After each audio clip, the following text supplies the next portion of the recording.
Follow your dreams. The future soars to edge of universe. Follow your dreams.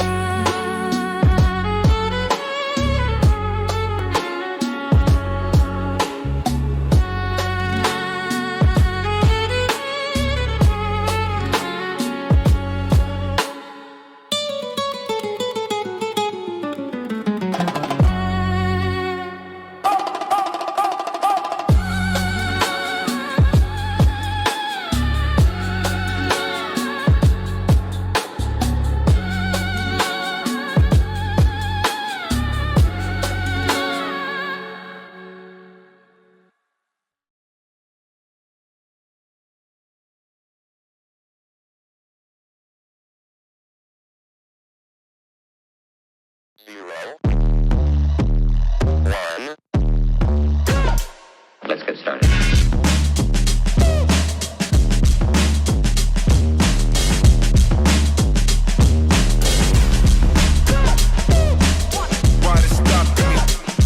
When you step onto a Navy warship, you enter a floating city with its own rigid social hierarchy.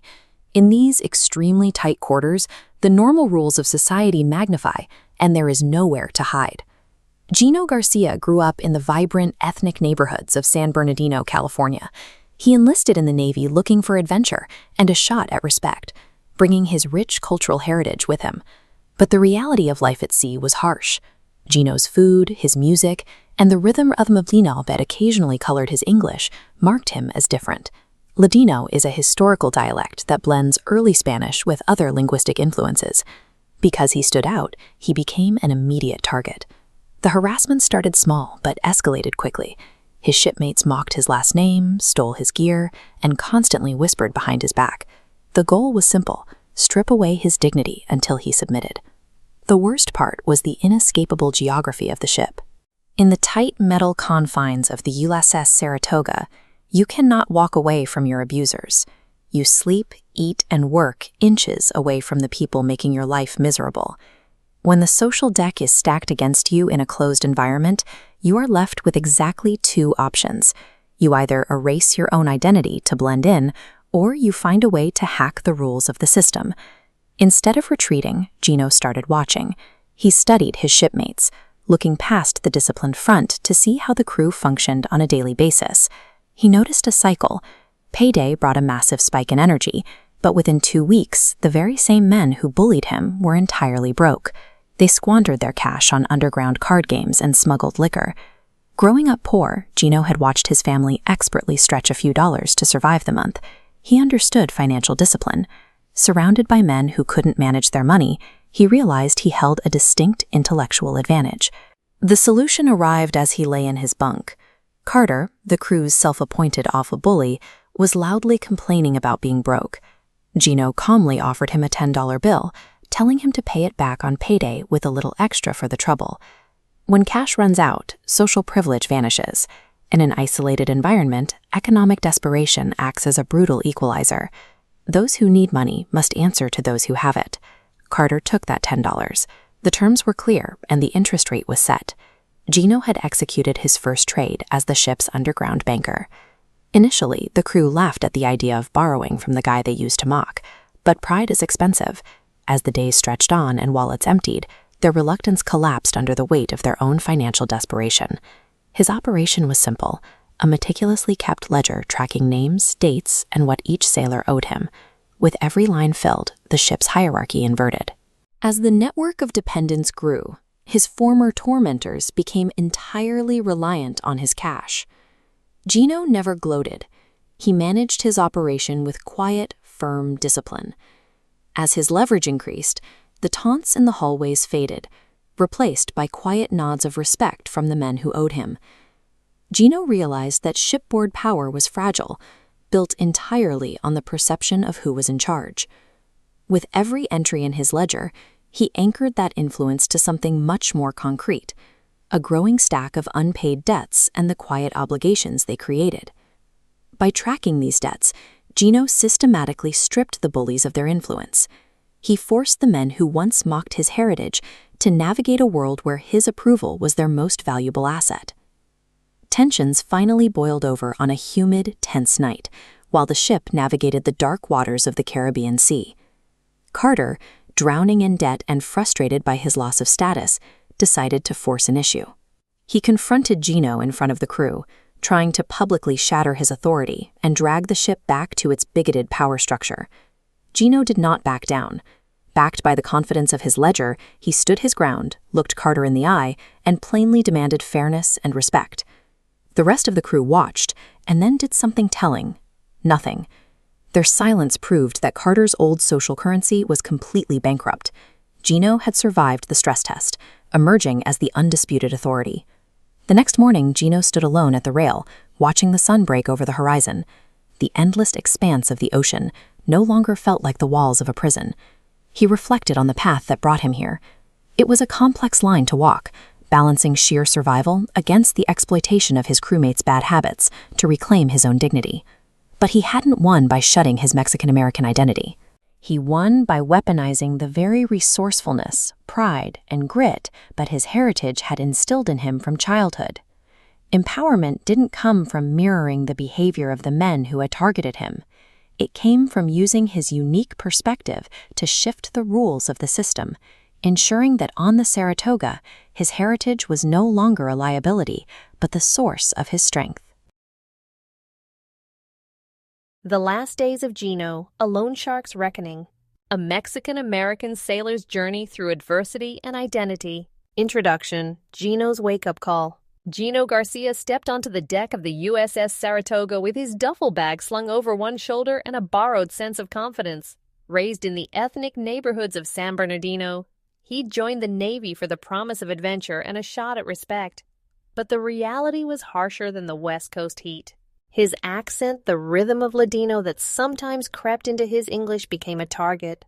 The jokes always started small, his last name twisted, his music mocked, his food called weird. In the tight corridors of the ship, though, nothing stayed small for long.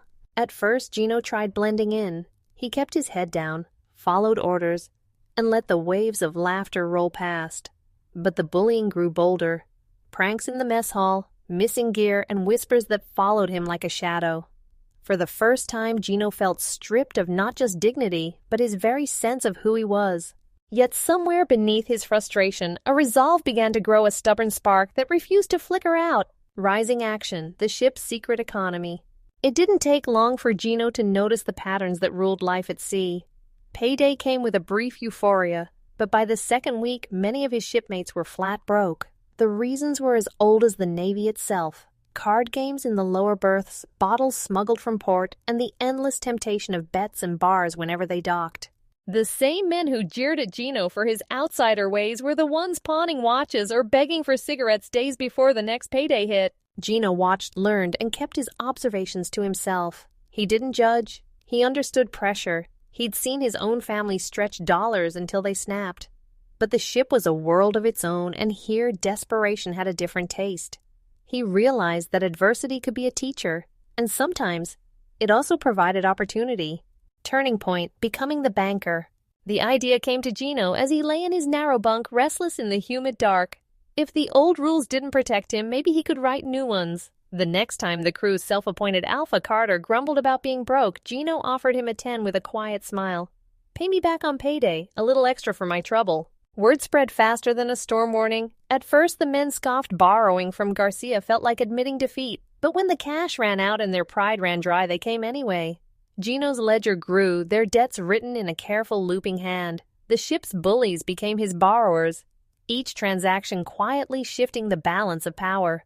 Development, the tables turn. Soon Gino's role was an open secret. He didn't gloat or swagger. He just kept lending, discreet and firm, always reminding his borrowers of their obligations.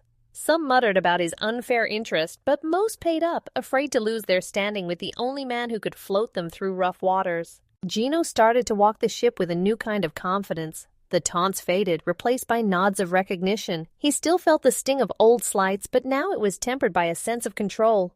He was no longer invisible. Through the quiet assertion of his value, he forced his shipmates to see him as more than a stereotype.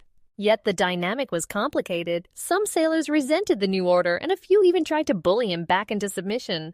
But power, Gino realized, was as much about perception as money. Backed by his ledger and his memory, Gino held his ground.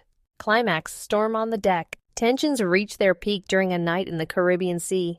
Carter, deep in debt and short on patience, challenged Gino in front of the crew. Voices rose, fists clenched. Gino didn't back down. He spoke plainly about fairness, about dignity, about how everyone here was just trying to survive. In that confrontation, Gino saw the old power structures crumbled. He wasn't the victim anymore. He was a man shaped by adversity but not ruled by it. The crew's silence was heavy, but when the moment passed, it left something new in its place. Grudging but real. Resolution: reflections at sunrise. On the morning after the storm, Gino stood alone at the rail, watching the horizon brighten. The ocean no longer felt like a prison. He thought about the journey that brought him here, the pain of being othered, the resourcefulness it sparked, the line he'd walked between survival and exploitation. He knew there were no easy answers. He'd gained leverage, but at a cost wariness in the eyes of some, a distance he hadn't chosen. Yet as the sunlight caught the waves, Gino felt something steady inside him. He was more than the sum of his hardships. He had found a way to reclaim his place, not by erasing his heritage, but by embracing its lessons of resourcefulness, pride, and grit. His days as a loan shark might not last forever, but the transformation would. Gino Garcia was no longer just the Mexican kid or the butt of a joke. He was finally the author of his own story. I want you to imagine, just for a second, stepping out of the bright, glaring sunlight and right onto the deck of a massive United States Navy ship. Oh, yeah, that visual is streaking. Right. You have this heavy canvas duffel bag slung over your shoulder, and the rough fabric is it's digging deeply into your collarbone. And you're young. Exactly. You young. You are armed with nothing but this borrowed sense of confidence and this grand sweeping expectation of adventure. Because you're looking out at the horizon, right, thinking about serving your country. Yeah, you're thinking about the pure concept of a meritocracy, about earning respect out there on the open water through nothing but your own hard work and grit. But then reality hits. It does. You actually get inside the ship, you step down into the belly of the vessel, and those heavy metal hatches seal shut behind you with this loud, reverberating clang. That sound alone is terrifying. Oh, absolutely. And then the smell of diesel fuel, salt, and stale sweat hits you, and you realize almost instantly that the real battle isn't out there on the waves. No, not at all. The real battle is right here. It is in these tight, claustrophobic, fluorescent-lit corridors locked inside a steel tube with your own crewmates. Well, and that physical confinement, it acts as a psychological amplifier. How so? Because you are completely isolated from the rest of the world, suspended in the middle of the ocean, but you have absolutely zero privacy. Right. Zero. The environment we are exploring today operates under conditions where social dynamics are not just a part of life, they become the entirety of your existence. And that incredibly intense, high-stakes environment is the exact foundation of our deep dive today. I'm really excited for this one. Me too. We are opening up a fascinating narrative. It's a biographical account titled The Ledger of the Saratoga, The Last Days of Gino. And the subtitle is A Lone Shark's Reckoning. And there's a secondary subtitle too, right? Yes, which provides the exact framework we need. A Mexican-American sailor's journey through adversity and identity. It's a powerful text. It really is. So our mission today is to trace the chronological journey of this man, Gino Garcia. Right. We are going to explore his early, frankly, brutal challenges aboard the USS Saratoga. We're going to track his unlikely and, honestly, strategic rise to power. Which is just fascinating to read about. Totally. And most importantly, we are going to extract the profound lessons his story offers to you. Lessons on resilience, on resourcefulness, and on how you navigate an incredibly hostile social environment when the deck is literally stacked against you. What makes this story so compelling is that it operates on, multiple levels. Yeah. On the surface, it is a gripping tale of survival in the Navy. But beneath that, it is an absolute masterclass in how power dynamics function within a closed system. Which is relevant to everyone. Exactly. It demonstrates in real time how a person's identity can be weaponized against them by a majority group, and subsequently, how that exact same identity can be reclaimed, forged in the fire, and used as an impenetrable shield. Okay, let's unpack this. We need to start at the very beginning to understand the sheer whiplash Gino experiences. His background. Yeah. So Gino comes from the ethnic working-class neighborhoods of San Bernardino, California. Okay. He joins the Navy for adventure, but his primary motivation is actually a shot at respect. Which is super common. Very common. He expects this structured military meritocracy. You work hard, you follow orders, you keep your uniform clean, and you get respected. But the reality on the Saratoga is infinitely harsher than the dry West Coast heat he left behind. Infinitely harsher. Yeah. The contrast between his expectation and his reality is just jarring for anyone entering that kind of institution. He anticipates a brotherhood, right? A brotherhood forged in service, a collective unit working toward a common goal. Yeah, that's what the brochures tell you. Exactly. Instead, he walks blindly into a rigid, predatory social hierarchy that operates almost entirely outside the official chain of command. I was reading out his first few weeks, and it struck me that the lower decks of this ship do not function like a military meritocracy at all. Not even a little bit. Like, the formal rules exist on paper, sure, but the actual lived experience is dictated by whoever happens to be the biggest, loudest guy in the berthing compartment. It's basically a high school, but with steel walls. Yes. You are dealing with adult stress, the threat of military conflict, and highly dangerous machinery. But socially, the environment is shockingly primitive. If you look at the psychology of a closed environment like the USS Saratoga, it operates under very specific, almost feral rules. Feral is a great word for it. Because the physical layout of the ship plays a massive role here. I mean, the corridors are incredibly narrow. And the sleeping quarters, too. Oh, the berthing areas consist of racks stacked 3 high. You are sleeping mere inches from the person above and below you. I can't even imagine. In a space that small, nothing stays small for long. Every minor personal difference, every quirk, every habit is magnified under a microscope. Right. When human beings are trapped with the exact same group of people 24 hours a day, 7 days a week, the brain actively looks for ways to categorize everyone. Like an evolutionary defense mechanism. Exactly. The group mind immediately begins sorting. Who belongs to the in-group? Who is relegated to the out-group? And unfortunately for Gino, he is flagged as the out-group almost the second he drops his duffel bag. Almost instantly. And the anatomy of the bullying he endures is insidious because of how subtly it begins. It's never a big dramatic showdown at first. No, it does not start with a physical altercation. It starts with these tiny, almost deniable microaggressions. Like what? Well, his last name is intentionally twisted and mispronounced.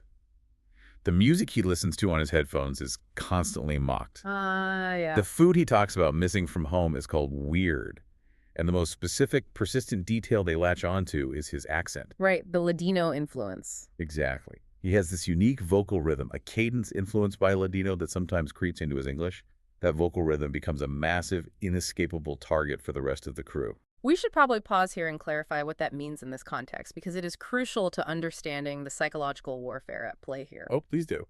So, Ladino, historically, is a Judeo-Spanish Romance language. It's a rich linguistic tapestry that blends Old Spanish with various other cultural influences. That's beautiful. It is. And for Gino, coming from his specific familial roots in San Bernardino, this heritage manifests in a distinct rhythmic cadence. It is a cultural artifact woven into the way he speaks. Right. So when a group isolates that specific cadence, when they mock his name and his food, they are not just making fun of a personal quirk. What are they doing? They are systematically dismantling his cultural identity. Yeah. They are communicating a very clear, very hostile message. The fundamental way you exist in the world is unacceptable in this space. Wow. And because it starts so small, it completely disarms the victim. Completely. Because if Gino were to stand up and shout about someone mispronouncing his name, he would instantly be labeled as too sensitive or a complainer. Right. He would be the one disrupting the peace. Exactly. But then, as these things always do in a confined space, it escalates. The subtle mocking turns into open pranks in the mess hall. It always gets worse. His standard issue gear suddenly goes missing from his locker. He has to deal with these relentless whispers that follow him down the corridors like a shadow. Ugh, that paranoia. Every time he enters a room, the conversation just stops, or the laughter spikes. It is death by 1,000 paper cuts. Truly. The psychological toll of never having a safe space to retreat to just cannot be overstated. When your bed is located inside the territory controlled by your tormentors, your nervous system never gets to return to baseline. You can't just go home at 5 p.m. No, you are in a constant, exhausting state of hypervigilance. Wait, hold on. I need to bring up a massive point of friction here because Gino initially does exactly what society trains us to do. Ah, the classic advice. Right. Every teacher, every guidance counselor, every parent tells you that when you're being bullied, you should just keep your head down. Just ignore them. Exactly. You are supposed to blend in, let the waves of laughter roll past you, under the assumption that if you do not give them a reaction, they will eventually get bored and move on. And he tries this. He does. He tries to be invisible. So why does that conventional advice fail so spectacularly in an environment like the Saratoga? It is a tragic misconception, honestly, and it fails because it fundamentally misunderstands the motivation of the aggressor. Also, Well, in a predatory social hierarchy, ignoring bullies does not signal resilience. It signals submission. oh, wow. Yeah, it signals to the predators that you are a safe, low-cost target. You are someone who will absorb their aggression without exacting any kind of tax or penalty in return. So, by trying to take the high road and ignore it, he is unknowingly confirming his permanent status at the absolute bottom of the food chain. Precisely. To understand why it never stops, you have to look at the function the bullying serves for the aggressors themselves. Okay. In a high-stress, dangerous, and incredibly monotonous environment like a deployed warship, the crew is desperate for stimulation and unity. Unity through bullying. Stripping an outsider of their dignity becomes a perverse kind of team-building exercise. It creates artificial solidarity among the in-group. That is so dark. Bonding over a shared, acceptable target is one of the oldest and darkest of human social behaviors. If Gino simply takes the abuse in silence, he is continually serving the group's need for a scapegoat. So they'll never get bored. They will never get bored because they are extracting tangible psychological utility out of breaking him down. The group feels stronger and more united every time they make him feel smaller. Man, you are out in the middle of the ocean, thousands of miles from anyone who knows your real worth, feeling like your entire self has been systematically erased. It's a devastating mental space to occupy. It really is. Yet, amidst all of that erasure, there is a stubborn spark inside Gino that absolutely refuses to go out. And thank goodness for that spark. Right. To understand how that tiny spark eventually ignited into a system-breaking fire, we have to look away from the direct bullying for a moment. We need to examine the actual hidden mechanisms of life on the ship. The broader environment. Yes. Gino stops looking at his own shoes, and he starts observing the environment around him. This is the crucial pivot in his psychological journey. He shifts from being a passive absorber of abuse to an active, calculating sociologist. I love that framing. He stops focusing solely on the pain they are inflicting on him, and he starts analyzing the larger system that is producing these behaviors. He begins looking for the underlying architecture of the ship's social structure. And he discovers something fascinating. He finds a massive, incredibly volatile shadow economy operating right under the noses of the commanding officers. The boom and bust cycle. Yes. The ship operates on a strict, unbreakable boom and bust cycle. And I want you listening to think about your own life for a second. We've all been there. Right.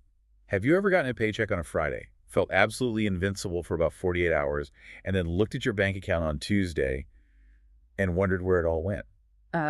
Guilty. Same. Now imagine that, but magnified by 1,000 men trapped in a steel box. Payday hits the Saratoga, and it brings this brief, intense euphoria. Everyone is rich. Everyone is suddenly flush with cash, everyone is generous, everyone is a king, but by the second week of the month, Broke. the entire crew is flat, hopelessly broke. The money simply vanishes into the hull of the ship.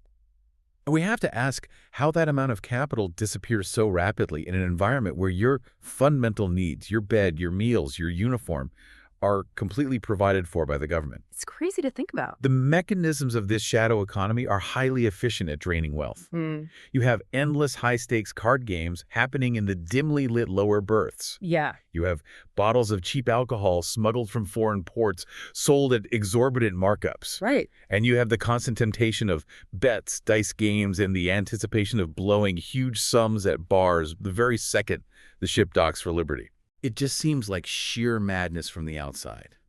You are living on a floating fortress. You do not have rent or a grocery bill. How do grown men blow through an entire month's salary in 7 days on smuggled rum and back alley poker games? From a purely rational economic standpoint, it is madness. Total madness. But from a psychological standpoint, situated within the specific pressures of naval life, It makes complete sense. Why? These men are operating under extreme chronic stress. Their daily jobs involve heavy machinery, jet fuel, and the constant background threat of military engagement. It's a lot of pressure. It is. Plus, they are separated from their families, their partners, and the grounding routines of normal civilian life for 6 to 9 months at a time. Oh, wow. When you couple that extreme underlying anxiety with the mind-numbing boredom of their off hours, you create a perfect recipe for impulsive, self-medicating behavior. So they are essentially chasing any possible spike in their brain chemistry just to feel something other than the vibration of the engines. Exactly. The gambling, the drinking, the reckless bets, these are all mechanisms to generate a rush of dopamine. To feel alive. They are trying to feel a sense of risk and reward that they actually control, as opposed to the risks forced upon them by their commanding officers. That makes a lot of sense. They are not simply spending money, they are desperately buying fleeting moments of relief and autonomy to escape the gray, monotonous walls of the Saratoga. Okay, here's where it gets really interesting, and where Gino's power of observation pays off. The irony of this situation is massive. It's almost cinematic. Oh, it really is. The exact same men who are jeering at Gino, the guys who are physically intimidating him, calling him an outsider and making him feel tiny in the mess hall, these are the exact same guys who, 3 days before the next payday, are quietly pawning their wristwatches. Desperation. They are literally begging each other for a single cigarette. Their lack of self-control reduces them to beggars. It is a brilliant, silent observation on Gino's part. He uncovers the absolute hypocrisy at the core of the ship's social order. The bullies have constructed this entire facade of dominance. They project physical strength, loud aggression, and total superiority. But behind the scenes. But when you look at them economically and behaviorally, they are incredibly weak. They possess absolutely zero discipline. They are entirely at the mercy of their own immediate impulses. And Gino just watches this happen. He does not judge them out loud. He does not try to preach to them about saving their money. He's smarter than that. He just sits on his bunk, watches the desperation set in around week 3 of the month, and he learns. And the reason he understands this intense financial pressure so intimately has nothing to do with naval training. No, it's from home. It comes directly from his background. He watched his own family in San Bernardino stretch $1 until it practically snapped in half. He knows exactly what real scarcity looks like, and he knows what desperation does to a person's pride. If we connect this to the bigger picture, to the broader theme of identity, this is a profound lesson in how adversity functions as a master teacher. That's a great point.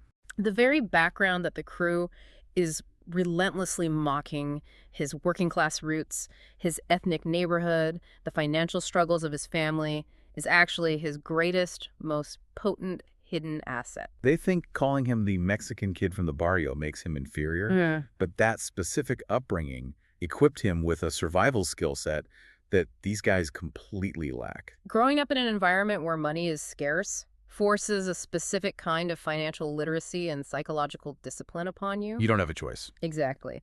Gino understands how to manage resources. He understands the critical importance of delaying gratification. While the other guys are just blowing it all on payday. The crew holds all the physical power in the room, but Gino realizes, as he watches them beg for cigarettes, that he holds the intellectual and psychological discipline. That's a huge shift in perspective. He sees the gaping vulnerability beneath their loud bravado. They are desperate, and desperation on a ship in the middle of the ocean has a very specific metallic taste to it. But observing a profoundly flawed system is one thing. Anyone can sit quietly in the corner, watch a poker game, and think, wow, these guys are absolute idiots with their paychecks. Sure. But figuring out how to weaponize that observation to save your own life, that requires a completely different level of strategic genius. It does. Which brings us to what I consider the ultimate turning point of the entire narrative. It is this incredibly pivotal decision Gino makes while lying in the humid dark of his narrow rack. It is the defining moment where he stops playing a rigged game and decides to invent a completely new one, making himself the house. So he is lying there, listening to the hum of the ship, and he finally accepts reality. The old rules are never going to protect him. This system is broken. The formal chain of command is blind to the bullying. The supposed brotherhood of the Navy is a myth. The advice to keep his head down is actively getting him crushed. Right. He realizes he has to write a new rule book. So he does not go to the captain to file a grievance. He does not start a physical fistfight he knows he will lose. That would just get him in trouble. Exactly. Instead, he waits until the exact right moment in the financial cycle. He identifies the crew's self-appointed alpha, a large, loud, deeply intimidating sailor named Carter, who happens to be loudly complaining to his friends about being completely broke and unable to buy into the weekend card game. Perfect timing. Gino walks up to Carter. He does not look away. He pulls out a crisp $10 bill, offers it to Carter with a quiet, knowing smile, and says, "Pay me back on payday. A little extra for my trouble." It is a staggering display of tactical maneuvering and emotional intelligence. Seriously. The sheer audacity of approaching your chief tormentor and offering him a lifeline is brilliant. I look at this like a brilliant, quiet, corporate hostile takeover. But instead of boardrooms and lawyers, it is done with a single $10 bill in a sweaty, diesel-scented ship corridor. That's a great analogy. He does not use his fist to fight back. He uses a piece of paper fiat currency to buy a controlling majority share of the ship's entire social dynamic. We really must analyze the specific target he chose here, though. Right. Why Carter? He did not offer his first loan to another outcast or to someone quietly struggling at the bottom of the hierarchy. He bypassed the easy targets and went straight for the apex predator. Which is so bold. It is a strategic masterstroke, akin to a central bank injecting liquidity directly into the largest failing institution to gain immediate policy control over the entire market. Oh, wow. By getting the alpha indebted to him first, Gino completely bypasses any potential social resistance. It legitimizes the entire operation instantly. Yes. Because if he started lending to the weak guys at the bottom, Carter and his gang would just beat those guys up, steal the borrowed money, and Gino would be out of cash and still getting bullied. Exactly. But because Carter is the client, the business is suddenly under the protection of the toughest guy on the ship. Carter unknowingly validates Gino's new enterprise. If Carter, the most dominant physical presence in the berthing compartment, is willing to swallow his pride and borrow money from the very person he has been mocking, it sends a massive unspoken signal to the rest of the crew. It implicitly communicates that crossing this line is now socially acceptable. And sure enough, word spreads through the tight corridors like wildfire. At first, borrowing from Garcia feels like a bitter pill for these guys to swallow. Oh, I'm sure they hated it. They scoff at the idea, they mutter under their breath about it. But the harsh reality of their own necessity, combined with their rapidly depleting pride, eventually brings a steady stream of them right to his bunk. They need their fix. They need the cash to sustain their dopamine loops. And so, Gino starts pulling out a small notebook. He begins tracking these debts, writing down names and interest rates in a careful looping hand. The psychology of debt within a closed system is absolutely fascinating. It really shifts everything, doesn't it? It does. When you owe someone money, especially in a shadow economy where there are no legal protections, no bankruptcy courts, and no HR departments, a profound fundamental power shift occurs. The social dynamic is irrevocably altered. You simply cannot continue to endlessly torment the person who holds the literal key to your weekend relief. It's just bad business. Exactly. The physical bullies of the ship are slowly, contractually transforming into Gino's dependents. Wait, I want to jump in here and really examine the ethics of this move because it is not a clean Hollywood hero moment. No, it's very messy. When I was reading about his interest rates, I felt genuinely conflicted. Is Gino a brilliant survivor, taking control of his destiny? Or is he just taking advantage of desperate men who clearly have severe gambling and alcohol addictions? That's the big question. He is charging what the crew calls unfair interest. He is acting like a payday lender. Where do we draw the ethical line here? Is he a hero, or has he just become a shark? That tension is the central moral ambiguity of the entire narrative. It refuses to hand the audience a simple, sanitized fairy tale. Right. If we look at it purely economically, yes, he is exploiting their lack of discipline for his own financial gain. He is capitalizing on their addictions. Which feels wrong. However, we cannot evaluate his actions in a vacuum. We have to look at the severe environmental context. These men were actively, systematically trying to destroy him psychologically. That's true. They were stealing his property, mocking his heritage, and making his daily existence a living nightmare. In that specific, hostile environment, traditional civilian ethics become a luxury that Gino simply cannot afford. He is not running a charity organization. He is funding his own survival. Exactly. It's almost like he is taxing them for their cruelty. You want to make fun of my accent? Yeah. You want to call my food weird? That is entirely fine, but that will cost you 20% interest on the $20 you desperately need to sit at the poker table tonight. He is monetizing their disrespect. And the men resent it deeply. Oh, I bet. They resent the exorbitant interest rates, but more importantly, they resent the uncomfortable fact that they need him. But they still pay. Yet, despite the grumbling, they line up and pay him. The pain of their immediate withdrawal, whether that is from the alcohol they can't buy, the gambling high they are missing, or simply the loss of social currency that comes from being broke on liberty, is vastly greater than their pride. The physical transformation in Gino is immediate and striking. He stops walking with his head down. He starts walking the corridors of the Saratoga with a new, quiet kind of confidence. He owns a space now. The overt taunts literally fade away into the hum of the ship. Instead of the relentless, shadowing whispers, he starts getting nods of recognition from men who owe him money. That's a huge shift. He is not invisible, and he is no longer just a target. But power is never just about the math, right? It is about perception. Always. Some guys inevitably try to test the new system. They resent this sudden inversion of the social order, and they try to use their old tools, physical intimidation, to bully him back into his old place. But Gino holds his ground. He holds his ground because he understands that the cash was merely the mechanism of capture. The true power is the leverage he now holds in his mind and in the pages of that ledger. The notebook itself is power. Exactly. If a borrower tries to physically intimidate him or refuses to pay, Gino does not need to throw a punch. He holds the ultimate system-breaking trump card. I will cut off your credit. Wow. In an isolated ecosystem where credit is the only possible way to survive the crushing boredom of the second half of the month, that is a financially and socially devastating threat. He uses his memory, his discipline, and his ledger as a shield. He does not yell back at them. He just quietly, firmly asserts his value. Calm and collected. He looks them in the eye and makes it mathematically clear. You need me significantly more than I need you. Yeah. But in any human social structure, when the previously oppressed class suddenly seizes the economic engine and holds all the puppet strings, the displaced ruling class is not going to just fade quietly into the background. Historically, whenever an entrenched traditional hierarchy is disrupted, that fundamentally a violent reaction is almost mathematically inevitable. They have to fight back. The old system will attempt to forcefully correct itself. The individuals who lost their unearned power will inevitably make one final, desperate bid to reclaim their status using the only language they are fluent in, physical intimidation. And that structural reality brings us directly to the absolute climax of Gino's journey. This scene is incredible. We are far out in the Caribbean Sea. Yeah. It is a stormy night. The physical environment is chaotic, the massive ship is pitching and rolling, the weather outside is violent, and inside the berthing compartment, the tension has reached its absolute boiling point. You can just picture it. Carter, the self-appointed alpha, the very first guy Gino strategically lent money to, is now incredibly deep in debt. He is severely short on patience, his pride is deeply bruised by his dependency on the Mexican kid, and he decides he has to publicly challenge Gino in front of the entire crew to reset the board. It is the classic unavoidable showdown.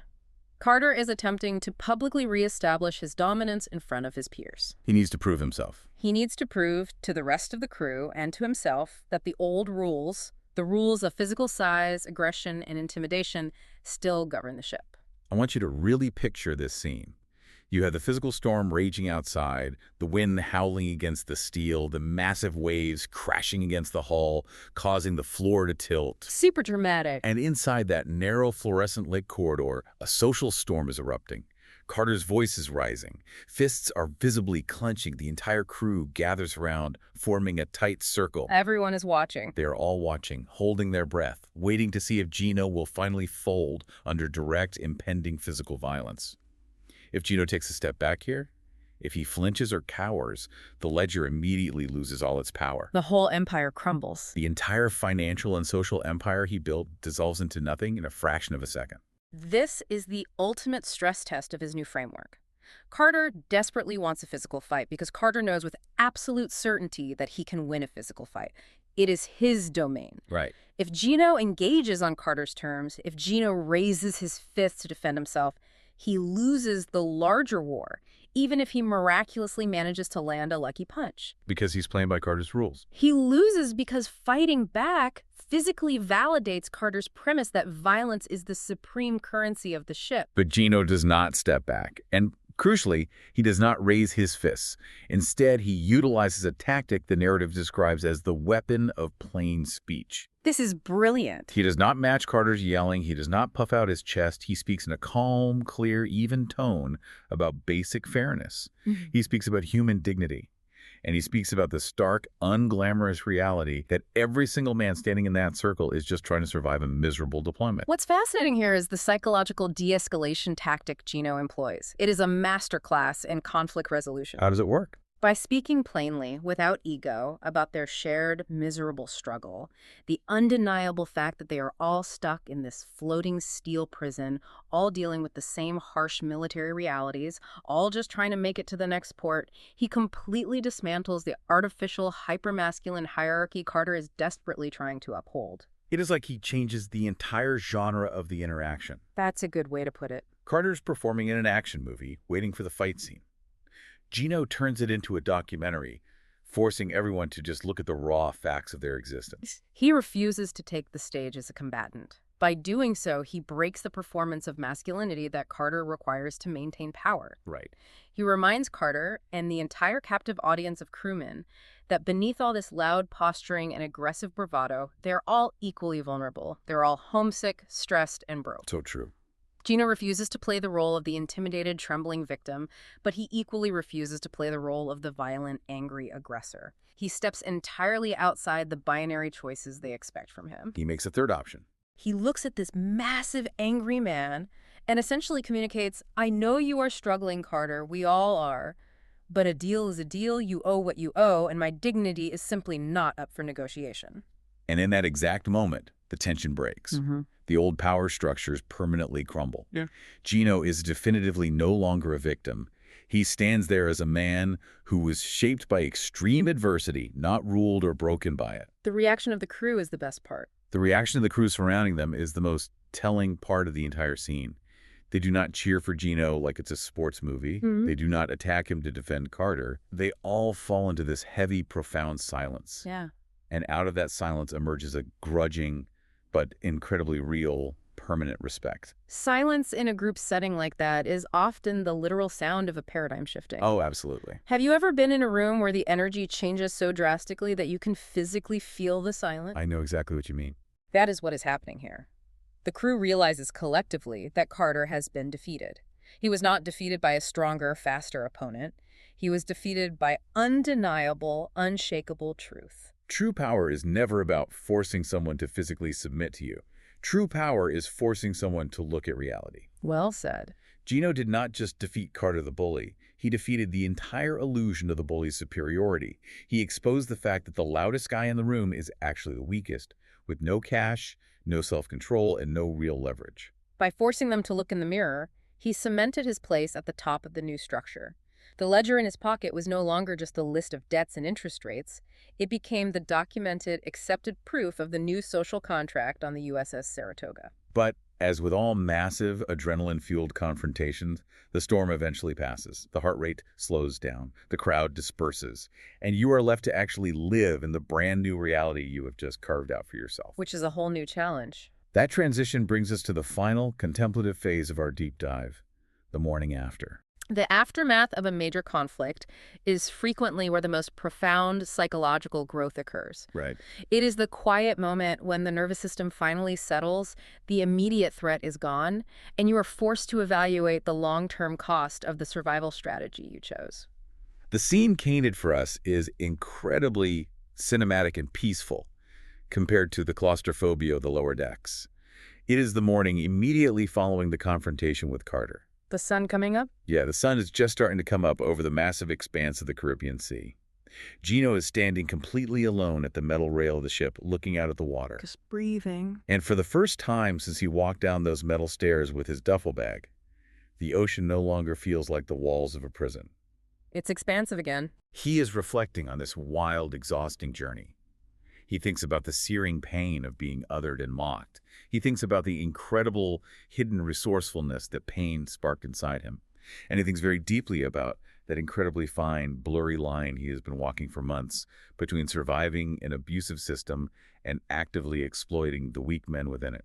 He is grappling with the moral ambiguity we discussed earlier. He is mature enough to recognize that his victory is not completely clean. So what does this all mean for us? When the dust finally settles on the Saratoga, what is the true, lasting cost of Gino's calculated rise to power? Help us synthesize the reality of his situation, because this is not a neatly wrapped, purely happy ending where everyone learns a lesson and becomes best friends. No, it is a deeply realistic, complex ending.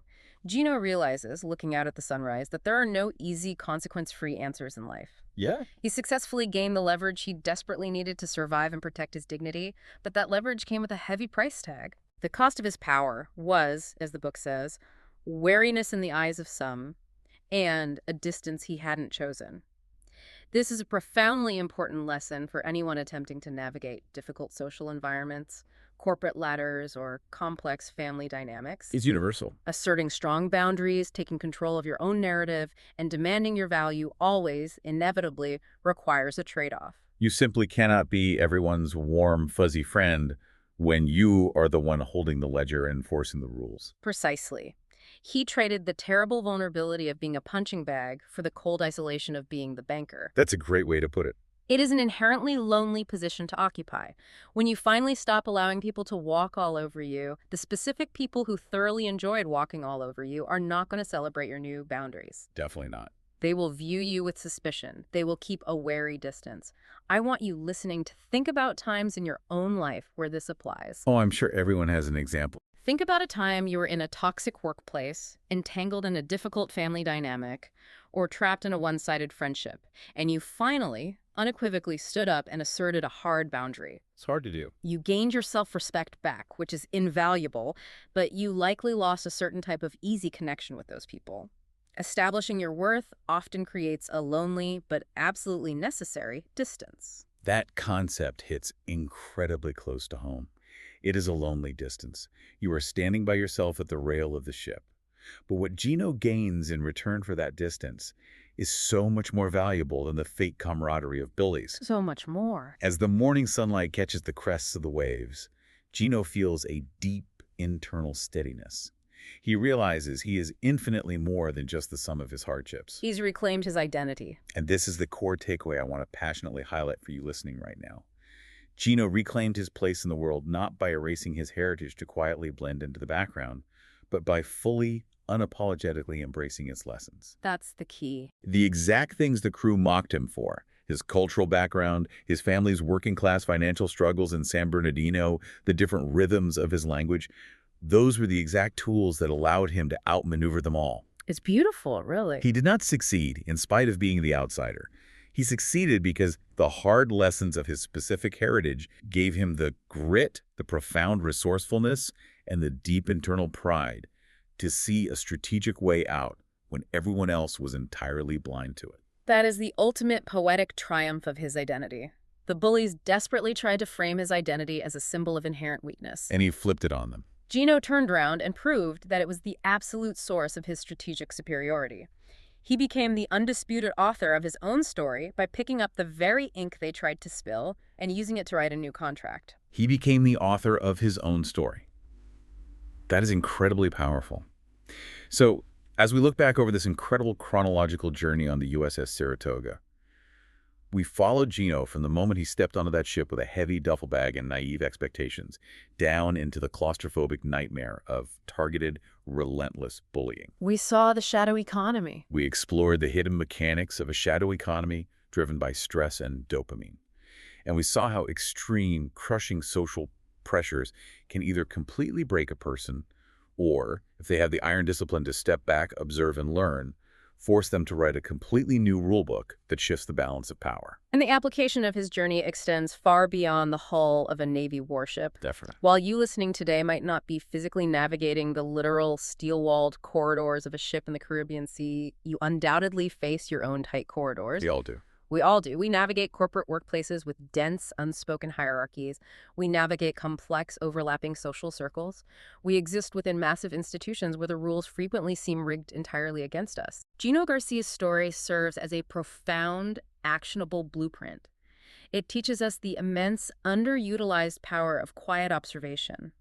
It teaches us the strategic necessity of patience. Patience is so hard. It is. And above all else, it reminds us to look at our own unique backgrounds, even the messy parts, the parts others might not understand, or the parts society might try to minimize, and use them as our greatest point of leverage rather than something we need to hide away to fit in. You do not hide the things that make you different. You weaponize those exact traits for your own success. Exactly. But as we wrap up this deep dive into the ledger, I want to leave you with one final lingering thought based on Gino's quiet reflections at sunrise. Okay, what is it? We talked at length about that razor-thin line you walk between survival and exploitation.